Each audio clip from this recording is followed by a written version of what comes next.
Welcome to Believe, an oil painting demo by artist Sophia Lacroix of the Food for Thought Artist Group. A template of this painting can be downloaded using this QR code, and this is the photo example you may follow. Once you've printed your image, you can cover it with a thin layer of gesso, acrylic gesso. Once you have gessoed your template and let it completely dry, I recommend overnight, you have to put it on a flat surface and tape it using art tape, which does not damage the paper when you peel it off. And I recommend doing it on each corner and adding extra pieces just to make sure that it's as flat, as comfortable as you want it. Now that we are done, we can select our paints. We're going for reds for the Believe and different greens for the foliage.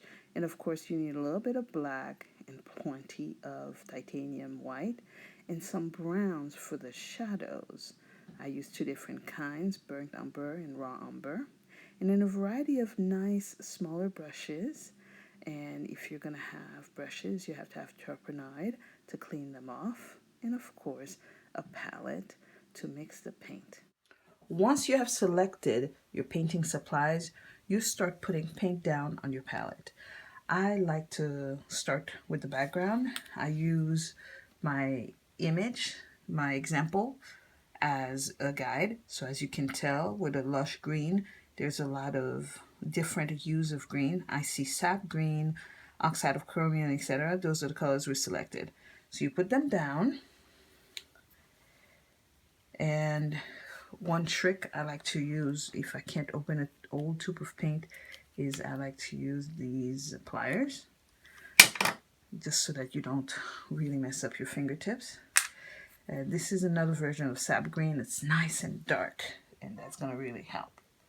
So, and you put them in a corner so that you have a nice bit of space on your palette to start to mix the paint. Okay, I've put plenty of sap green, all these colors. The other thing that you have to do is you have to put your turpenoid. You just use regular odorless turpenoid. I don't like my art room to be really stinky with regular turpenoid, so I use odorless. That doesn't mean that you shouldn't ventilate. I recommend ventilating. Oils is the thing. You have those fumes. So to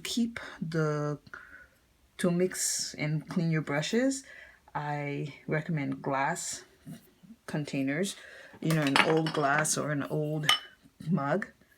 Okay, and then I keep a variety of containers also to recycle the turpenoid.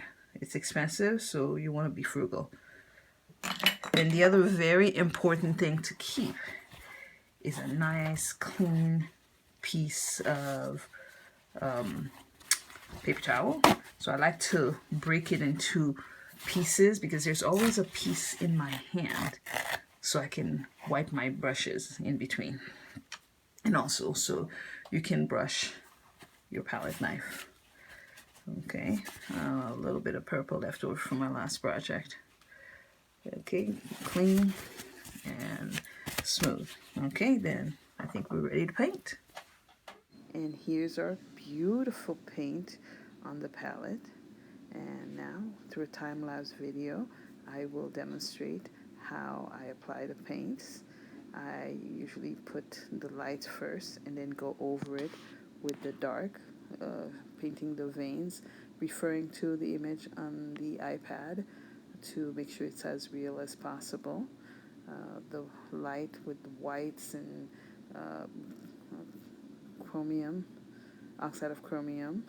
I use my pinky to stabilize my hand, especially for the very precise images. And the iPad, to see the details, I will enlarge and just keep going and careful not to go over where the letters are, what Believe is, because you're going to go over that in red. So there we go.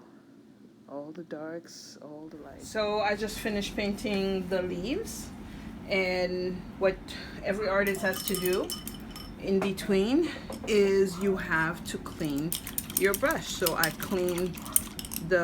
removed the large amounts of paint first, like this, in the same paint that I was using, in the same Turpenoid, and then using this brush washer, I remove it, but I scrape the brushes over the metal, the grid, so that it can remove all the particles. So you have some nice clean brushes, and to make sure, you just wipe them on a white paper towel. It's all clean. So we're gonna be ready for the next thing, for red. But that's not all we do. With oils, you always have to clean up after yourself. So as I explained before, I don't like to throw away stuff. So what I do is that I use a plastic thing, a plastic cup, a little cup with a lid, a jar, an empty jar, a mason jar with a lid can work too, and scrape, put on the side,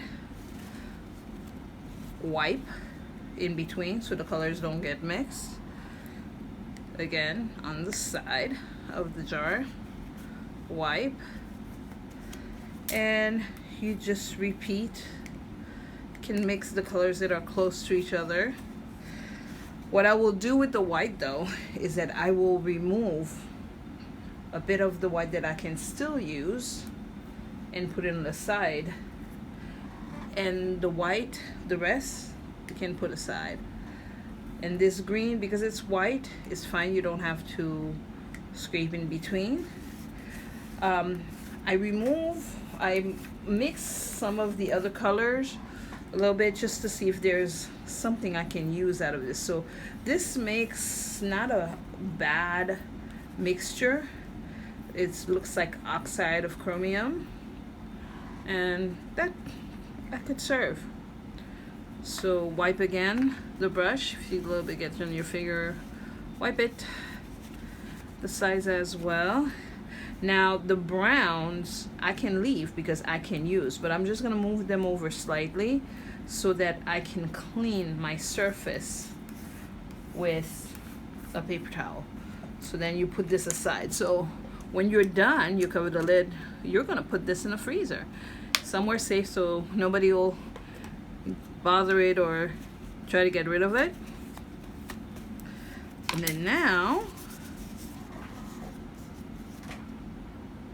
I'm going to use some of the dirty Turpenoid to clean my surface.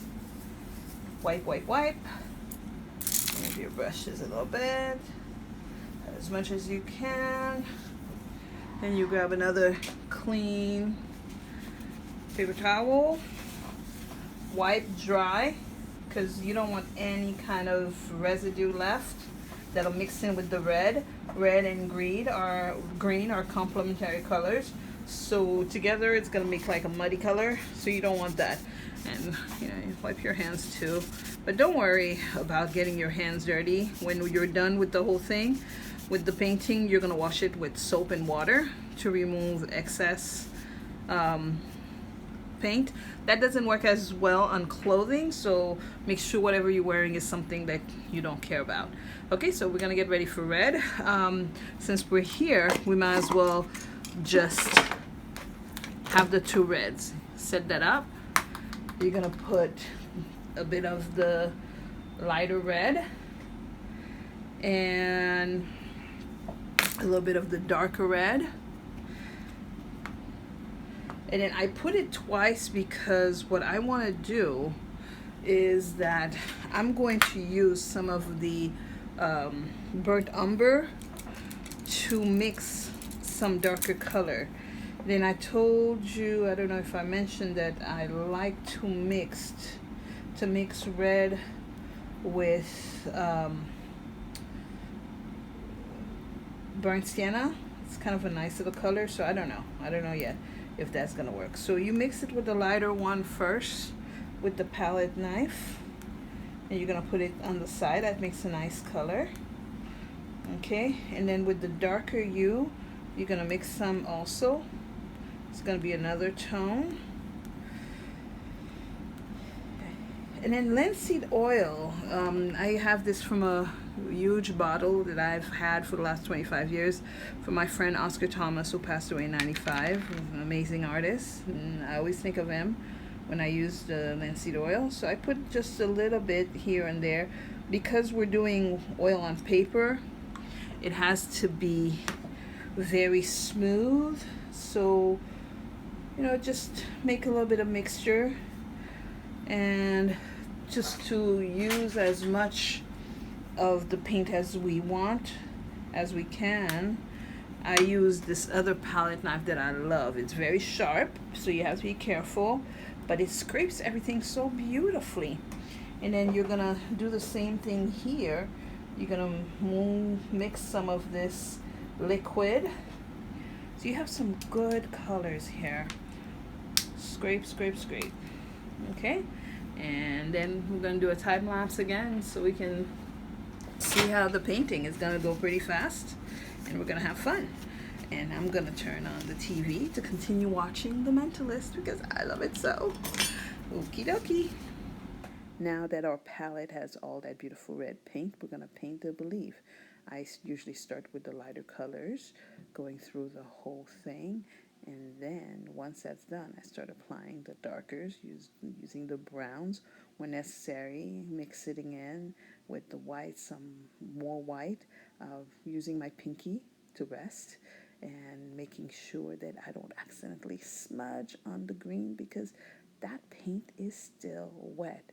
So just be careful and be precise and really enjoy this experience. So now that we're done with the painting, the only thing left is to sign. I like to sign with a very thin brush and a lot of liquid, a lot of linseed oil or whatever you have. So there's a lot of good liquid here. No sense wasting. So I'm going to nice and thin it out. And then here we go.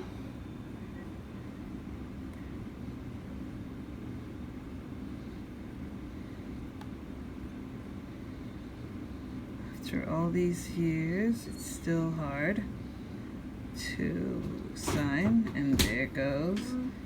Yes, mommy. And being a mom, hold on, mommy, I'm signing this painting. Give me a second.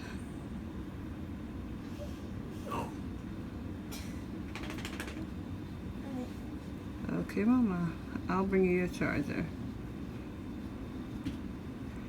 And that's what happened. You might be an artist all the time in your heart, but when you're a mommy, you're only an artist when you're not taking care of the booby, the darling, and her cutie pie daddy. So I always copyright, and this is 2020. Okay, and we have a finished piece of art. I hope you enjoyed painting with me. I'm Sophia Lacroix, and look forward to in the future teaching more of these sessions.